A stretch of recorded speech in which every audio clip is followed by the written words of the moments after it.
episode 5, all about a teensy weensy, itsy bitsy look at color and weave on Overshot. Could not possibly be all about. You know how much I love Overshot. Whenever I work with Overshot, I feel such a connection to all those weavers from the past. I love working with their traditional work and trying to make it look more contemporary. I love name drafting, as you learned last year. Last year we had that episode on name drafting, and we created this piece on the wall behind us. The words were good food to celebrate Rosemary Harbrecht, who cooked for our retreats all those years. And this was my very first name drafting piece down here below. And the words for that are, there was a time when cloth was at par with gold. And it's woven in silk and gold thread, gold foil. So when it came to thinking about this episode, I wanted it to be really special. And one of the great name drafters of the last century was Bertha Gray Hayes. And she published this wonderful little book called Weaving Designs by Bertha Gray Hayes and their miniature overshot patterns. So I started to leaf through it, leafed and was looking at all these cool threadings because, man, she was a master of the cool threading. But it was the words on this page that stopped me. And the words on, I have to leave this down here, sorry. The words on this particular draft were Peace 1945. And although this is a simple design and it's not asymmetrical like so many of her other designs are, it was the words that stopped me turning pages, and I decided this is what I would work with. So the journey began right here. The journey then took me to create the pattern and the draft, which we have in our PDF. I worked it, I put a sample on, I played with ideas. I had to change the threading a tiny little bit. Here, let me get this just right. I had to play with the ends per inch. It's virtually the same as her pattern, except that I put a tie down right here, right there in her dividers. So her main blocks are the same as they are in the book, or my main blocks are the same as they are in the book. But originally there was another 2 here, and I decided to shorten the length of this float and tie it down with a 4. But other than that, it is Bertha's design. So I played around a lot on Fiberworks, and you can see right down here at the bottom of the draft, that is the profile and how I overlaid the color and weave on top of it. So basically, I overlaid log cabin into the float areas and left the dividers in between those float areas, or that block, over and over and over. I left those solid white, and I put charcoal borders on the edges. I decided to weave it in something simple, and again, something that everyone can get their hands on and is affordable, and it was the 8-2 cotton. And my weft, though, I chose Zephyr. And I wanted to incorporate all kinds of ideas, but first I wanted to play with the possibilities. So here's my first one. This is where I started. I was going to just make scarves. I started out with the idea that I would just get into scarves, but then my scarves morphed into samplers. But you can see, if you look here, I'll hold it up. It looks better if you look at it. Now start right down at the bottom.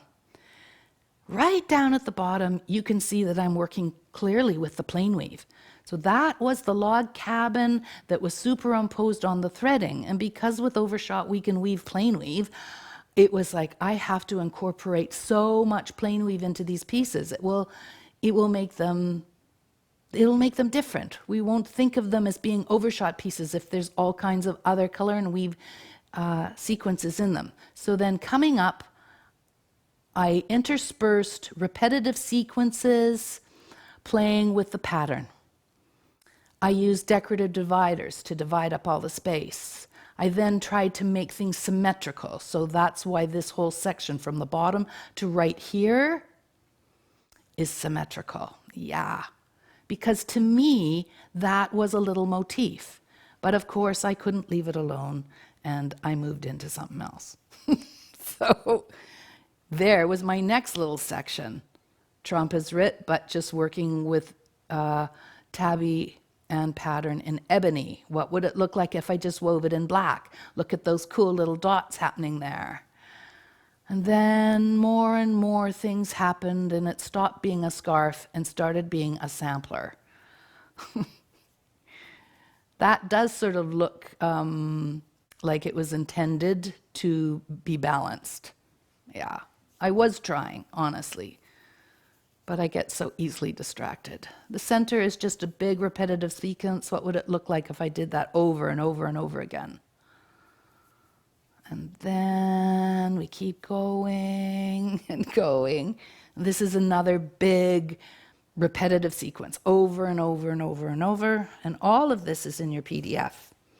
And then I thought, oh, well, maybe I could turn this into a scarf, and I'll go out the same way I started.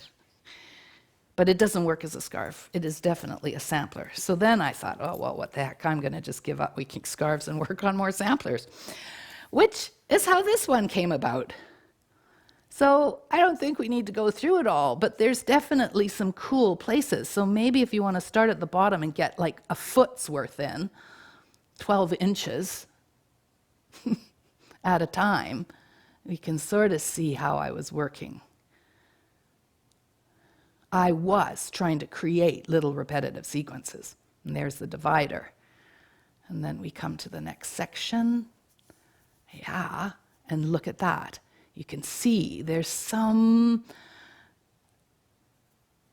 a semblance of a design, of an overall design. And now we come to that little center section. Oh, that is so beautiful. Yeah, number 6. I love number 6. It doesn't scream Overshot. And there, number 8 is a full little framed section. And you can tell that then became a framed section. I'm always looking for symmetry when I'm playing. So I wove all of these. I'm just going to keep turning them so you can see all these cool things. I wove them and wove them and wove them and wove them, and then I said, stop. You've got to move on and weave some pieces. The hardest thing for me to do is stop. And here are the scarves. So these scarves, every one of these scarves has something that we've talked about in the past. There's definitely repetitive sequence in each piece, a lot of plain weave in each piece. But there's overshot at the bottom. As we move up from the bottom, we definitely have a section of just log cabin in there. And then we have another motif framing it. And that's what it became, over and over and over, a repetitive sequence, repeating that until we got to the center.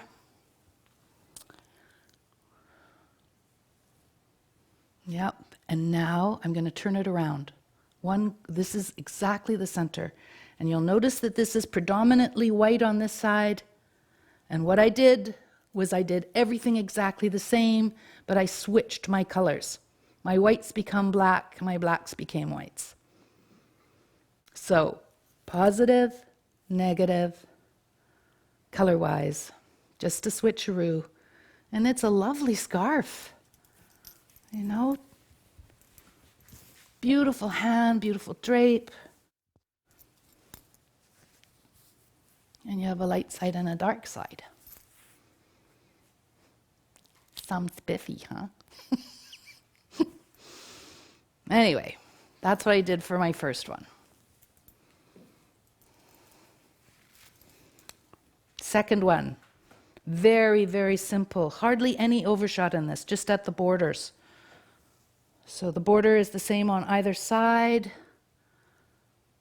Number 2, it's got lots of plain weave in it. You can see on the other side it's exactly the same. And the center section was completely created with a color and weave sequence from way back in season 2. So these scarves have great hand, great drape. They're luscious, woolly, but they're half cotton. Fun, fast, easy to weave. Same thing with this one. Very little overshot in it, just overshot at the bottom. Maybe you true overshot people, well, don't want to say true overshot people, but some of you people who just live for overshot might think I shorted it in these scarves, but sometimes I think a little goes a lot further. So it just has overshot at the bottom, and then it's a celebration of plain weave. And, you know, plain weave, there's a lot to celebrate in plain weave. So the other side just is identical. These scarves look great when you wrap them around your neck a few times. They're simple. And this one is the same, except I brought in a different color. This one has more overshot. But it is a repetitive sequence over and over and over again. So I danced with Peace, 1945, for a month, creating all of these pieces, playing and feeling a closeness to Bertha Gray Hayes throughout the whole time. And I'm so grateful to the ladies who brought this book to us and created it for us. So that's the story on this episode. You have a great PDF here of all of those samplers, everything that I did. We photographed and labeled, and you can see exactly how I created them. You'll see this thought process if you were to weave it.